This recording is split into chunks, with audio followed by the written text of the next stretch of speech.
নমস্কার সবাইকে, পিয়ালি পুজোর রান্নাঘরে সবাইকে ওয়েলকাম। আজকে আমাদের নতুন একটা ইউটিউব চ্যানেল খোলা হয়েছে, যেখানে থাকবে রোজকার নিয়মিত আমরা যা ডেলি রুটিনে খাই সেই সব খাবার দাবার, আর থাকবে কিছু নতুনত্ব টিপস, আমাদের জীবনযাত্রার কিছু নতুনত্ব ভিডিও।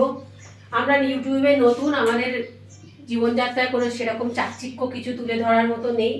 আমরা ওয়েস্ট বেঙ্গলের মানুষ, আমরা বাইরে থাকি চাকরির সূত্রে, সেই কারণে আমাদের তেলটা কোথায়, এই যে আমার তেলটা খুঁজে পেয়েছি, তেল খুঁজে পাচ্ছিলাম না। তো আমরা ডেলি রুটিনে যাবতীয় সমস্ত কিছুই দেব। যে আমার একটা গোপাল আছে, অনেকেই জানে, তো তার জন্য আমি এখন চিপস ভাজবো।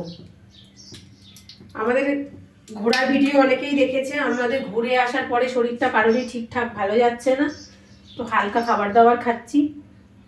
ডাল, আমাদের মসুরির ডাল, ভাত, আলু ভাতে, গপুর আলু ভাতে, বাটার। ও তো মসুরির ডাল খাবে না, তাই ওর জন্য চিপস ভাজা হচ্ছে। আমাদের মাছ আছে, আমি কাল রাত্রেবেলা এখানে সেরকম একটা মাছ পাওয়া যায় না, বাইরে ওয়েস্ট বেঙ্গলে নতুন খাবার দাবার নয় বাইরে।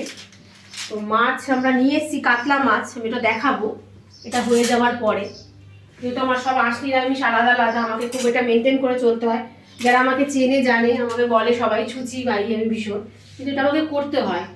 বাইরে আছি মানে সমস্ত আমার এক করে দেওয়া, আমি ওই জন্য সব কিছু ডেকোরেট করে এখানে আমার কিচেনটা সাজানো গোছানো, অত মডিফাইড করা নয়, কারণ আমাকে সবসময় পরিষ্কার করে রাখতে হয়, সবসময় পরিষ্কার হচ্ছে, সবসময় ঘষা হচ্ছে।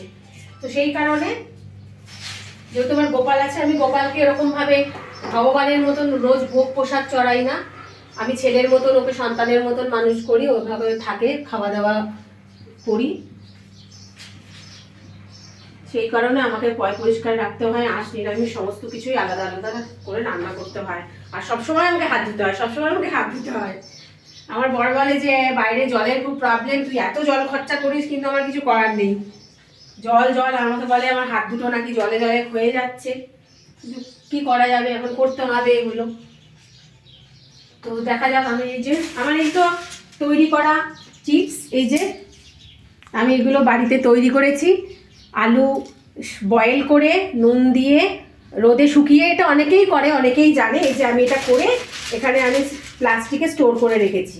এই যে আমার ঘরে তৈরি করা চিপস, আমি ম্যাক্সিমাম জিনিস ঘরে বানিয়েই খাওয়া পছন্দ করি। এইটা এগুলো ওয়েস্ট বেঙ্গলের মানুষ সবাই জানবে। যারা যারা আমার এই ভিডিওগুলো দেখবে, প্লিজ একটু লাইক কমেন্ট শেয়ার করে দেবে, তাহলে আমার মনে হবে যে আমার প্রিয়জনরা আমাকে, আমার ভিডিওগুলো দেখে, আমাকে ভালোবাসে। এটা আমার উদ্দেশ্য কিন্তু পয়সা ইনকাম করার মতো নয়। যেহেতু আমি বাইরে থাকি, কি করব, সেহেতু আমি ভাবলাম যে ডেলি রুটিনের এই সবাই করে, আমি একটু ব্লগ করি, ভিডিও করি, যে রাতারাতি বড়লোক হয়ে যাবো, পয়সা ইনকাম করবো, আর্ন করবো, এরকম কোনো ব্যাপার না। বিকজ আমার এত পয়সার প্রতি এত মোহ নেই, কারণ আমার হাজব্যান্ড সেন্ট্রাল গভর্নমেন্টে জব করে। সো আমার পয়সার প্রতি টার্ন নিয়ে কিন্তু আমার ভিডিও করার উদ্দেশ্য নয়। বাইরে বর বাচ্চা নিয়ে থাকি, ব্যস্ত সংসার, তার মধ্যে এই ঘুরে বেড়াই, খাওয়া দাওয়া করি, নানা রকমভাবে জীবনযাত্রা করছি। সেইটাই আমি ভাবছি যে যখন ভিডিও দিচ্ছি এরমভাবেই দিই। সবাই চ্যানেলটা একটু সাবস্ক্রাইব করে দেবেন, যারা যারা দেখবেন একটু লাইক কমেন্ট করবেন, আমার তাহলে ভালো লাগবে। আমার নতুন নতুন ভিডিওগুলো থাকলে, কিছুই না, আমি সেরকম রান্না পারি না মোটামুটি, তাহলে আপনারা দেখতে পারবেন সেইগুলো। আমার তেলটা বেশি খড়ে গেছে বলে আমার আলু ভাজাগুলো বেশি রেড হয়ে গেছে, বাট এটা এতটা রেড হবে না, তেলটা একটু বেশি হয়ে গেছে। এই চিপসগুলো খেতে খুব ভালো লাগে, যারা জানে যেগুলো বাড়িতে তৈরি করে খায়, ওপরে একটু বিট নুন বা চাট মশলা ছড়িয়ে দিয়ে খেলে খুব সুন্দর লাগে। আর রাজস্থানের রোদ তো প্রচুর, প্রচন্ড রোদ, এখানে তো শুকানোর কোনো ব্যাপারই নেই। শীতকালে একটু সমস্যা হয়, খুবই সমস্যা হয়, রোদ উঠতে চায় না, কিন্তু গরমকালে এই যে রোদ শুরু হয়েছে, এইবার আর ঠেকিয়ে রাখা যাবে না। আজকে আমার গপু বাবার খাবারের মেনু খুব শর্ট, কারণ গপু জানে আজকে তার মাম্মির শরীর খারাপ, তার ভাইয়ের শরীর খারাপ, তার পাপার শরীর খারাপ, সেই কারণে ও অ্যাডজাস্ট করে নেয়। একটু নরম নরম করে ভাত করেছি, বাটার গরম ভাত আর চিপস দিয়ে আলু ভাতে দেবো, আমার বেটা খেয়ে নেবে। লক্ষ্মী ছেলে আমার, বেটা কথা শোনে। আজকে আর বেটাকে পনির তরকারি পাতি কিছু করে দিতে পারিনি, কদিন ধরেই পারছি না, শরীরটা জ্বর হয়েছে।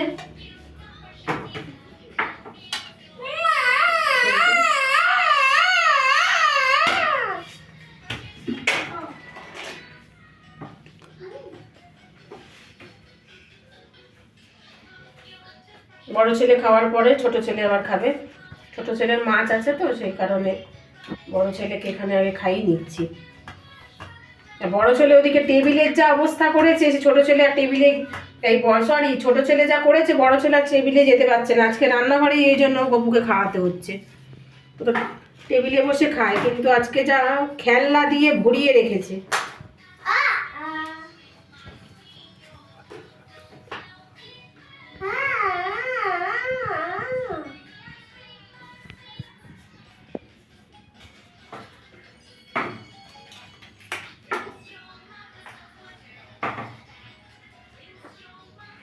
আমরা খাওয়ার আগে রোজ গপুকে আগে খাইয়ে নিই, তারপরে আমরা খাই।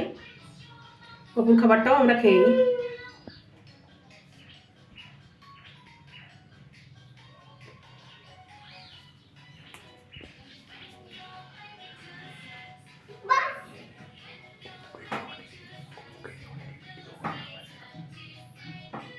গপুকে নিয়ে অনেকে অনেক রকম ভিডিও করে, বাট আমার এরকম কোনো ভিডিও নেই বা করি না আমি আলাদা করে। কারণ ও আমার কাছে যেমন সন্তান, সেইভাবে আলাদা করে ওকে কোনো রকম যে আলাদা করে কিছু করছি সেরকম কিছু নয়, যে লোক দেখাই আলাদা কিছু করছি আলাদাভাবে। যেরকম আমার ছোট ছেলেকে করি একদম সেম টু সেম। তার একটা খেলনা কিনলে এরও একটা খেলনা আসে, তার একটা জামা কিনলে এরও একটা জামা আসে, সব কিছু। তাই আলাদা করে ধরে বেঁধে তাকে দেখানোর মতন করে ভিডিও করে করি না আমি।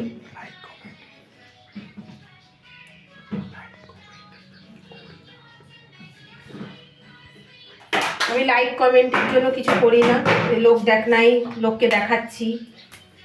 নর্মাল লাইফ, নর্মাল মানুষজন। আর সবাই যারা আমাকে চেনে তারা জানেই এটা, যে গপু আমার কাছে আছে বহু বছর ধরে। তো আলাদা করে শো আপ করার কিছু নেই গপুকে নিয়ে। আমি এভাবেই খাওয়াই, সিংহাসনে আমি রাখি না। বিয়ের আগে থেকেই আমার কাছে গপু রয়েছে।